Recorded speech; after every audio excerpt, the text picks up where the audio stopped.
Good morning, students. In previous class, I have taught you consumer behavior. In consumer behavior, we have seen the consumer equilibrium.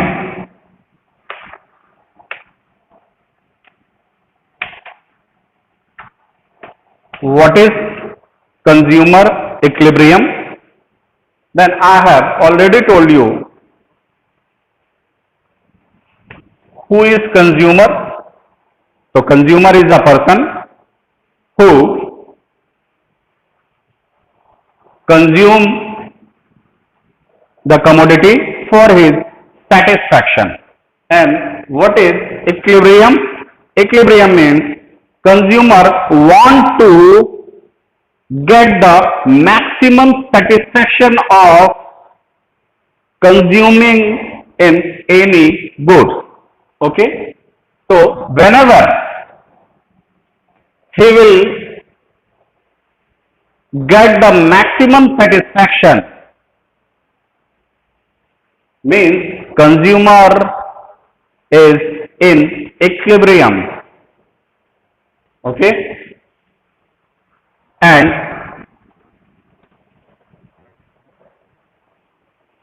in previous class,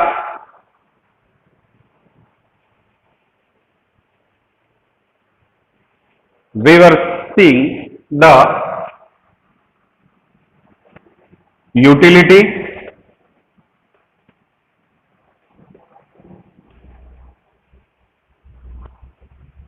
there are two types of utility. First is cardinal approach utility and second is ordinal. Okay? Cardinal approach propounded by Marshall and ordinal approach propounded by Hicks. What is cardinal approach? In utility means satisfaction. Satisfaction means whenever we consume any commodity, after consume any commodity, we get a satisfaction of consuming that commodity. Means किसी भी goods के consume करने से हमें एक satisfaction मिलता है, वही सेटिस्फैक्शन ही यूटिलिटी कहलाता है. और ये यूटिलिटी को मेजर करने के लिए हमारे पास दो अप्रोचेज है, कार्डिनल एंड ऑर्डिनल. कार्डिनल को मार्शल ने करा है, ऑर्डिनल को हिक्स ने करा है. कार्डिनल अप्रोच में हम यूटिलिटी को 1, 2, 3, 4 टाइप में मेजर करते हैं. ऑर्डिनल अप्रोच को हम रैंक में यूटिलिटी को मेजर करते हैं, यानी कि first rank, second rank and third rank, so on. Clear है? अब ये जो कार्डिनल अप्रोच है जिसमें हम यूटिलिटी को मेजर किसमें करते हैं?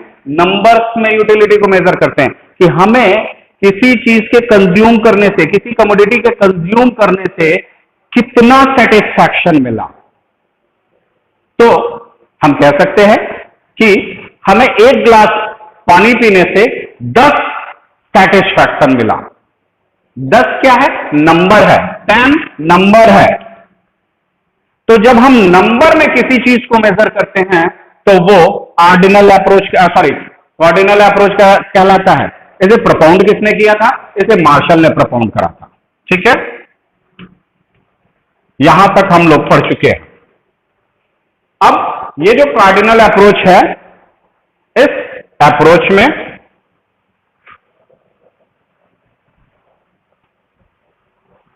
हमने देखा था कि यूटिलिटी दो टाइप की होती है, एक टीयू, एक MU. Marginal utility, total utility. ठीक है? मार्जिनल यूटिलिटी क्या है? जो भी एक्स एक्स्ट्रा एडिशनल सेटिस्फैक्शन हम किसी कमोडिटी के एडिशनल कंजम्पशन से पाते हैं, वो MU कहलाता है। और TU क्या है? तो TU is the sum of MU। ठीक है, ये लास्ट क्लास में हम लोग देख चुके हैं। TU MU के बीच में एक रिलेशन बनता है, वो रिलेशन भी हम लोगों ने देखा था। क्या देखा था? कि ये TU का ग्राफ है जिसमें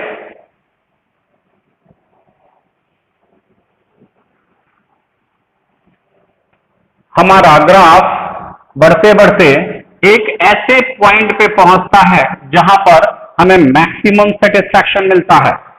ये TU का ग्राफ है। वहीं पर इसके साथ ही हम लोगों ने देखा था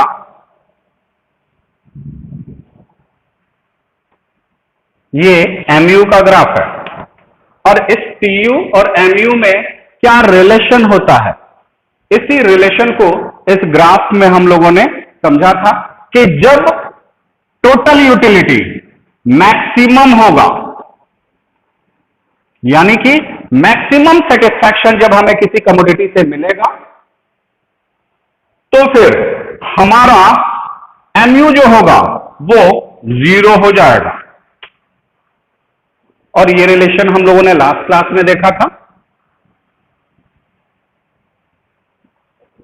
ये एक लाइन बनती है ऐसे, ये शो ये कर रहा है कि जब हम किसी कमोडिटी के कंज्यूम करने से मैक्सिमम सेटिस्फैक्शन पाते हैं, तो उस समय हमारा मार्जिनल यूटिलिटी 0 होता है। और जहां पर मार्जिनल यूटिलिटी 0 होता है उसे पॉइंट ऑफ सैचुरेशन कहा जाता है। पॉइंट ऑफ सैचुरेशन या पॉइंट ऑफ सेटाइटी।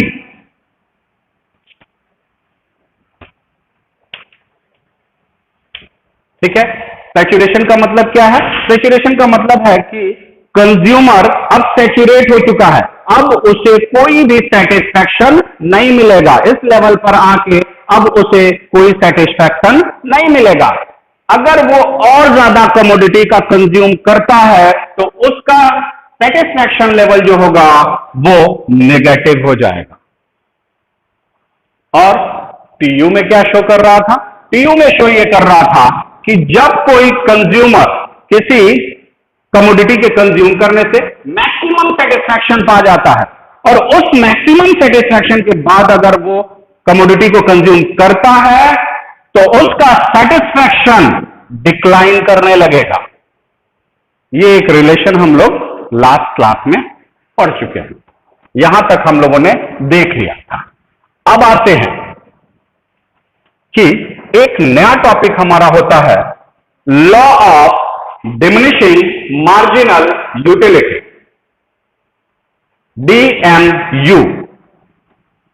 इसे law of decreasing marginal utility कहते हैं। ठीक है, मार्जिनल हमें पता है मार्जिनल क्या होता है। तो मार्जिनल ये होता है कि जब भी हम किसी कमोडिटी के एडिशनल यूनिट को कंज्यूम करेंगे तो उससे हमें जो सेटिस्फैक्शन मिलेगा, एडिशनल सेटिस्फैक्शन जो मिलेगा, वही मार्जिनल होता है। क्लियर है? तो DMU की डेफिनेशन क्या होगी? DMU की डेफिनेशन यहां पर, as you consume more and more unit of commodity, the utility of that commodity is decline, decrease करेगी। यानी कि अगर आप किसी भी कमोडिटी के यूनिट को मोर एंड मोर यूनिट कंज्यूम कर रहे हैं, तो हमारा जो यूटिलिटी होगा, हमारा जो सेटिस्फैक्शन होगा उस कमोडिटी से, वो डिक्लाइन करने लगेगा। फॉर एग्जाम्पल, जैसे हमें बहुत प्यास लगी हो तो हमें पानी चाहिए होगा, और जब हम एक गिलास पानी पिएंगे तो उस पानी पीने से हमें जो सेटिस्फैक्शन मिलेगा वो सेटिस्फैक्शन बहुत ज्यादा होगा। फिर उसके तुरंत बाद फिर एक गिलास पानी लेंगे, तो ये जो सेकंड ग्लास ऑफ वाटर होगा और उससे जो हमें सेटिस्फैक्शन मिलेगा वो फर्स्ट ग्लास ऑफ वाटर से कम मिलेगा। तो मार्जिनल यूटिलिटी यही बताता है, और law of diminishing marginal utility के अंदर यही बताया गया है कि जब भी हम किसी भी कमोडिटी को ज्यादा मात्रा में कंज्यूम करेंगे तो हर अगली कंज्यूम करने वाली यूनिट से मिलने वाला सेटिस्फैक्शन पिछली यूनिट से कम होता जाएगा। ठीक है, इसे एक हम शेड्यूल के थ्रू भी देख सकते हैं।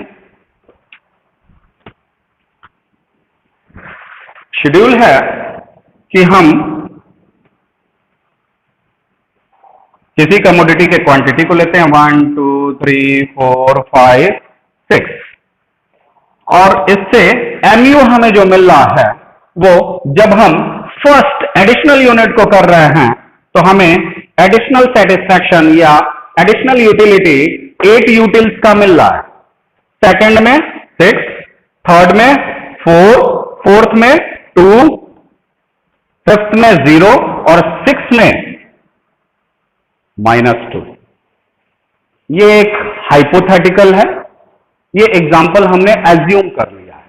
ठीक है, तो यहां पर हम देख रहे हैं कि क्वांटिटी जो हमें मिल रही है, क्वांटिटी जो हमारी है वो 1 है, 2 है, 3 है, 4 है, 5 है, 6 है, और उससे हमें जो मार्जिनल यूटिलिटी मिल रहा है, फर्स्ट कमोडिटी पे 8 मिल रहा है, सेकंड पे 6 मिल रहा है, थर्ड एडिशनल यूनिट पे हमें 4 एडिशनल सेटिस्फैक्शन मिल रहा है, फिफ्थ पे 2 एंड फोर्थ पे 2 एंड फिफ्थ पे 0, यानी कि यहां जो सेटिस्फैक्शन है हमारा मैक्सिमम हो चुका है। अब इसके बाद अगर हम उस कमोडिटी को कंज्यूम करेंगे तो हमारा सेटिस्फैक्शन माइनस में चला जाएगा, क्योंकि उससे ज्यादा अब हमें सेटिस्फैक्शन नहीं मिल सकता है, और जब ज्यादा नहीं मिलेगा तो फिर वो माइनस में जाने लगेगा। जैसे हमने इस शेड्यूल में देखा है कि 6 एडिशनल क्वांटिटी जब हम कंज्यूम कर रहे हैं तो हमारा MU -2 में चला जा रहा है। क्लियर है? तो ये हो क्यों रहा है? तो लॉ ऑफ DMU के कुछ अजम्पशंस हैं।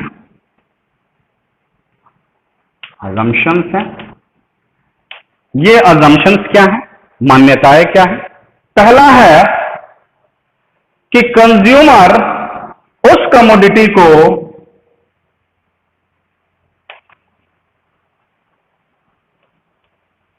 कंटिन्यूअस वे में कंज्यूम कर रहा हो, तभी लॉ ऑफ DMU को हम एलैबोरेट कर पाएंगे।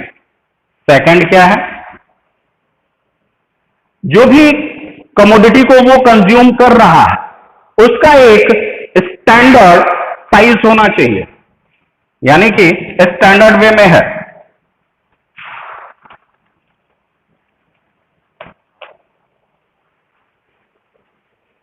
और तीसरा, थर्ड भी ले लेते हैं, कि जिस भी कमोडिटी का हम DMU फाइंड आउट कर रहे हैं वो कमोडिटी एक ही टाइप की होनी चाहिए, होमोजेनियस होनी चाहिए।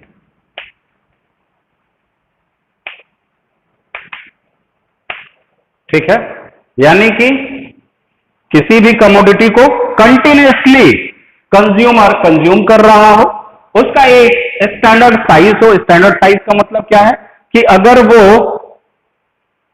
पानी को ही लेते हैं, वाटर को ही ले रहा है, तो वाटर पहली बार में 1 ग्लास अगर यूज कर रहा है तो सेकंड टाइम में भी उसे एक ही ग्लास वाटर यूज करना है, तभी हमें पता चलेगा कि मार्जिनल यूटिलिटी डिक्लाइन हो रही है कि अपवर्ड जा रही है।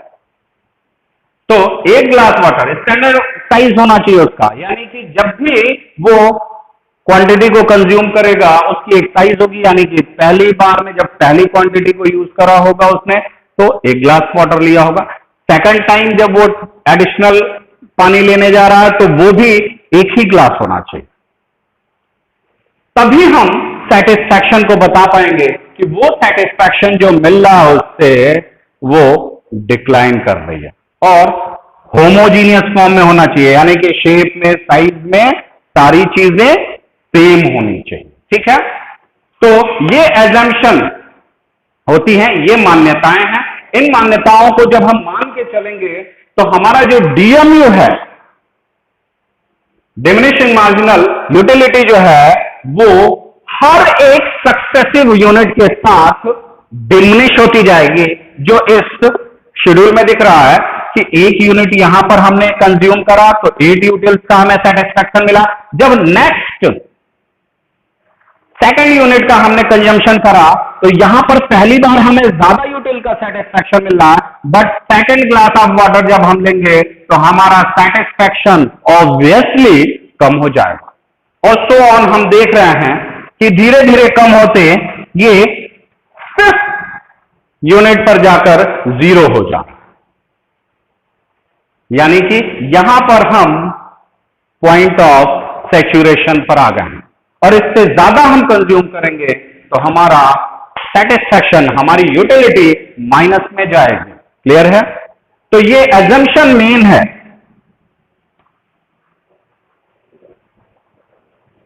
डीएमयू को समझने के लिए कि एजम्पशन क्या है, कि जब भी कंजम्पशन होना चाहिए वो कंटिन्यूअस वे में होना चाहिए, स्टैंडर्ड फॉर्म में होनी चाहिए, और प्रोडक्ट जो है, कमोडिटी जो है, वो होमोजीनियस होना चाहिए। क्लियर है? इसे हम शेड्यूल को हम ग्राफ में भी देख सकते हैं।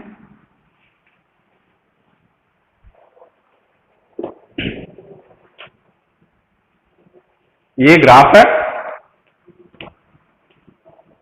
ये 0 है, ये एक्स एक्सिस है, ये वाई एक्सिस है।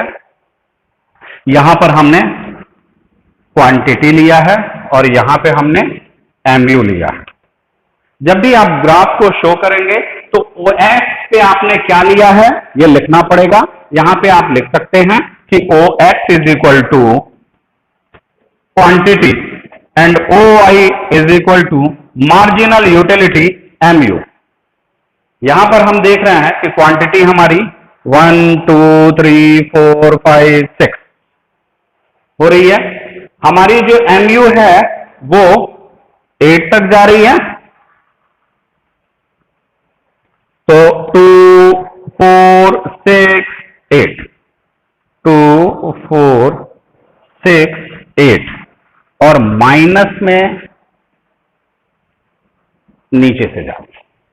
तो यहां पर हम देख रहे हैं कि जब हमने एक यूनिट को यूज किया तो हमारा सेटिस्फैक्शन यहां पर था, जब हम सेकंड को यूज करा तो हमारा सेटिस्फैक्शन बट ऑब्वियस नीचे आ गया, थर्ड पे 4 हो गया, फोर्थ पे 2 हो गया एंड फिफ्थ पे 0 हो जाता है। ठीक है, तो ये डिमिनिश कर रहा है, यहां पर 0 हो जा रहा।